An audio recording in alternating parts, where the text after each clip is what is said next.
जय हिंद दोस्तों, welcome to be कानूनची। मैं हूं आपका दोस्त AK शर्मा और आज हम बात करेंगे बहुत ही इंपॉर्टेंट टॉपिक पर। दरअसल क्या है ना कि पाकिस्तान और चीन को, क्योंकि वो इतने क्रेडिबल थ्रेट्स हैं कि उनको इग्नोर नहीं किया जा सकता, लेकिन साथ में उनके साथ जो और अदर थ्रेट्स हैं हमारे लिए फॉर द इंडियन रिपब्लिक, उसको हम भूल जाते हैं, या शायद हम इतने इग्नोरेंस में हैं कि हमको पता ही नहीं है कि ये भी थ्रेट हो सकता है।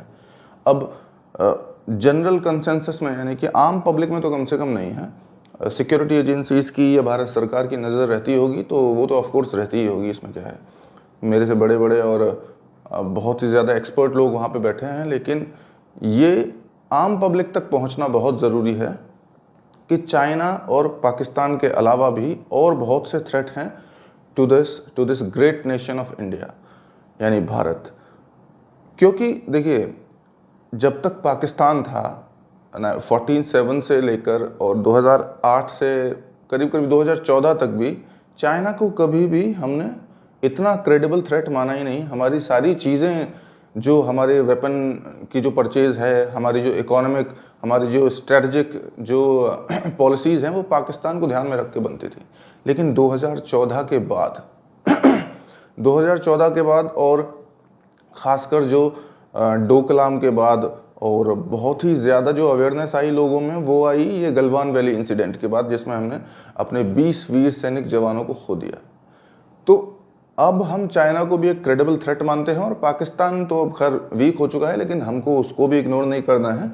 लेकिन because China is a big giant, China main है। अगर हमने उसको टेक डाउन किया तो पाकिस्तान तो अपने आप टेक डाउन हो जाएगा।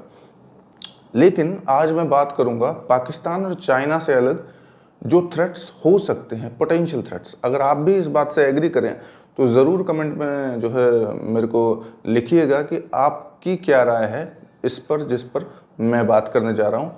और जिससे पहले कि हम इस टॉपिक को शुरू करें, आप पहले चैनल को लाइक कर लीजिए, सब्सक्राइब कर लीजिए और हमको ऐसे ही मोटिवेट करते रहिए। तो आइए शुरू करते हैं। तो देखिए, मैं बात कर रहा हूँ बांग्लादेश की। हिस्ट्री आपको पता है, और 1971 में बांग्लादेश बना। हमने ही एफर्ट्स किए जिससे कि बांग्लादेश जो है वो अपने अस्तित्व में आया। लेकिन 1971 में, अब देखिए मैं एक आंकड़ा आपको बताता हूँ। 1971 में जब बांग्लादेश बना तो वहाँ पर माइनॉरिटीज़ की जो पॉपुलेशन की जो परसेंटेज थी वो थी 20%। ये सेम है जितनी कि पाकिस्तान में थी जब 1947 में जो है पाकिस्तान बना। लेकिन अब पाकिस्तान में कितनी पॉपुलेशन है? 1% से भी कम। मतलब वो गवर्नमेंट्स के रिकॉर्ड में है। अब पता नहीं मेरे को कितने हज़ार या कितने लाख ही लोग जो है माइनॉरिटी के बचे होंगे, जिनको भी लगातार हर रोज़ आप सुनते ही हैं कि इन हिंदू लड़कियों को कन्वर्ट कर दिया, इन क्रिश्चियंस को कन्वर्ट कर दिया। तो ये भी लगातार मतलब घटते जा रहे हैं। और मेरे को लगता है कि आने वाले 5-10 सालों में जो है माइनॉरिटी का एक बंदा वहाँ पर नहीं बचेगा। सबको या तो कन्वर्टेड कर दिया जाएगा या फिर मार दिया जाएगा। Human rights violations, human right की वॉच की कई रिपोर्ट्स हैं जिसमें पाकिस्तान का तो सच चेहरा बेनकाब होता ही है।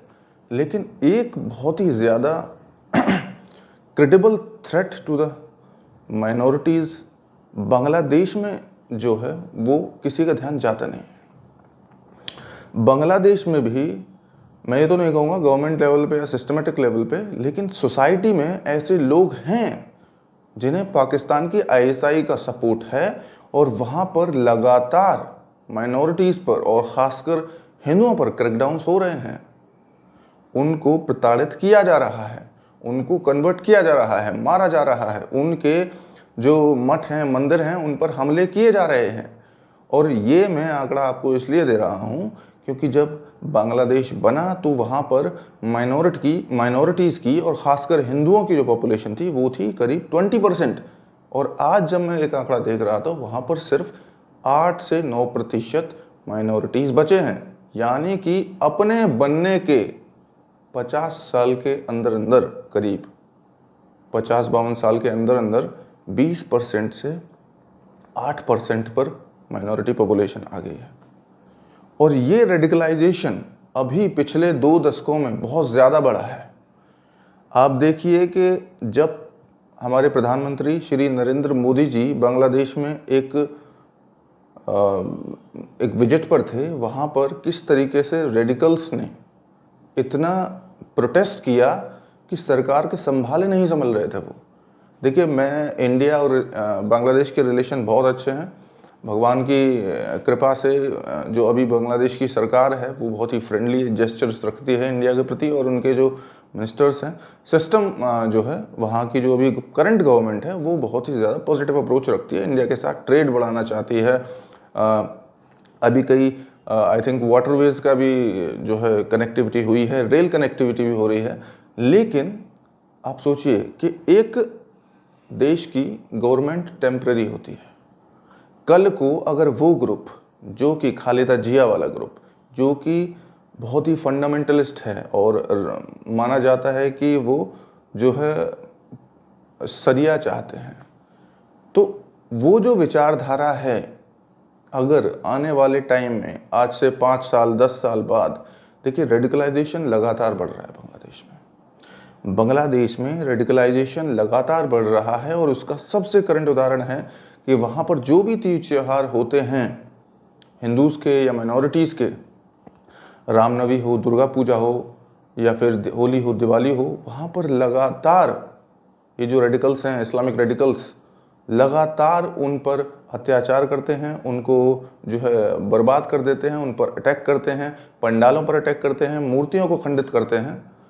तो इन रेडिकल्स से सरकार को बहुत ही ज़्यादा सख्ती से निपटने की ज़रूरत है। मैं ये नहीं कह रहा बहुत सारे लोग हैं, लेकिन एक सब्सटेंशियल अमाउंट या सब्सटेंशियल पीपल हैं, लोग हैं जो इस विचारधारा में लगातार जुड़ते जा रहे हैं। और ये सब हो रहा है आईएसआई की शह पर, पाकिस्तान की शह पर। लेकिन बांग्लादेश की गवर्नमेंट को बहुत ही ज़्यादा इसका ध्यान रखते हुए कि ये रेडिकल्स और ज़्यादा जड़ें ना जमा पाएँ, इन पर क्रैकडाउन करना पड़ेगा। वरना सोचिए, मैं इंडिया के इंटरेस्ट को लेकर बात करता हूँ कि अभी हम जो है बांग्लादेश को बहुत ही फ्रेंडली नेशन की तरह मानते हैं, लेकिन आप ये भी सोचिए कि बांग्लादेश में ही कुछ ऐसे सोच वाले बैठे हुए हैं जो ग्रेटर बांग्लादेश की बात करते हैं, जो कहते हैं कि बंगाल जो आधा पार्ट जो बांग्लादेश से इंडिया में है वो, और नॉर्थ ईस्ट का कुछ रीजन जो है वो बांग्लादेश का पार्ट होना चाहिए। इवन जो नेपाल है वो भी चिकन नेक चाहता है। तो आप सोचिए कि हर देश में एक मंसूबा पनपते रहता है। जिस दिन ऐसी सोच वाले लोग बांग्लादेश में आएंगे तो उनके साथ इंडिया के रिलेशन खराब होने ही हैं। आप सोच रहे हैं?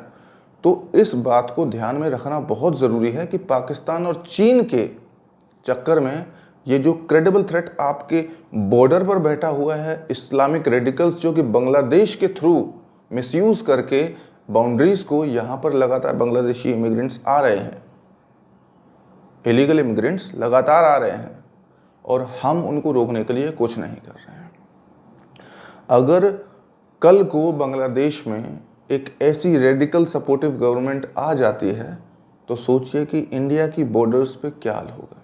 देखिए, अभी जो बांग्लादेश है वो छोटा नेशन है, धीरे धीरे अगर वो ताकतवर होता है, ये सीधी सी बात है कि वो इंडिया को अफेक्ट करेगा अगर वहाँ पर कोई भी एंटी इंडिया गवर्नमेंट में बैठते हैं लोग। तो हमको ये बहुत ध्यान में रखना है कि बांग्लादेश में भी ऐसे रेडिकल्स जो है वो गवर्नमेंट पर कब्जा ना कर पाएँ। वहाँ पर हमेशा जो लिबरल हैं लोग, जो इंडिया को अपना पॉजिटिव जो है इंडिया को पॉजिटिव निगाह से देखते हैं, वो वहाँ पर रहें। और दूसरी सबसे बड़ी बात, अगर आपको इस ख़तरे से निपटना है तो आपको बांग्लादेश के साथ ट्रेड बढ़ाना होगा, जहाँ पर हमारा ट्रेड डेफिसिट ना हो कम से कम। और ऐसी चीज़ें जैसे डिफेंस इक्विपमेंट्स हैं, हम उनको एक्सपोर्ट करो ना यार। अब आप बना रहे हो, ब्रह्मोस एक्सपोर्ट करो बांग्लादेश को, क्या दिक्कत है? जो है आर्टिलरी गन्स एक्सपोर्ट करो, क्या दिक्कत है? गोला बारूद, ड्रोन्स, जो भी आप बना रहे हो सब यार एक्सपोर्ट करो ना। उसको बांग्लादेश को आप डिफेंस के पर्पस से खुद पर डिपेंड कर लीजिए, तो चाहे कुछ भी हो जाए तब हम एक हद तक इस थ्रेट को काउंटर कर पाएंगे अगर हम बांग्लादेश के साथ ट्रेड बढ़ाते हैं, कल्चर टू कल्चर लेवल पर बातचीत बढ़ाते हैं, बांग्लादेश के साथ अच्छे जो है संबंध रखते हैं लगातार। वहाँ पर ऐसी गवर्नमेंट अगर पावर में रहती है और हम ये कोशिश करते हैं कि बांग्लादेश के लोगों को भी ये समझा पाएँ कि रेडिकल्स आपका फ्यूचर नहीं है और इंडिया आपके साथ हमेशा खड़ा है। मेरे बांग्लादेश के जो भाई बहन हैं उनको ये बताना बहुत ज़रूरी है कि रेडिकल्स जो हैं ये पाकिस्तान सपोर्टिव हैं और ये फॉरेन पावर्स सपोर्टिव हैं और ये बांग्लादेश की तरक्की एकदम नहीं देखना चाहते। तो मेरी जो इंडियन गवर्नमेंट है, मेरे को पता है कि बहुत ही अच्छे और हमारे एक्सपर्ट लोग बैठे हुए हैं और बिल्कुल हमारे जो विदेश मंत्री हैं श्री एस जयशंकर सब समझते हैं और हमारे national security adviser Ajit Doval ji, तो उनसे मेरी हाथ जोड़कर रिक्वेस्ट है सर, मुझको पता है कि शायद आप इससे भी मतलब आपको भी ये, आप तो हर सब जानते ही हैं, तो मुझे लगता है कि आप इन पर ध्यान देंगे और मेरी एक रिक्वेस्ट छोटी सी ये स्वीकार करेंगे।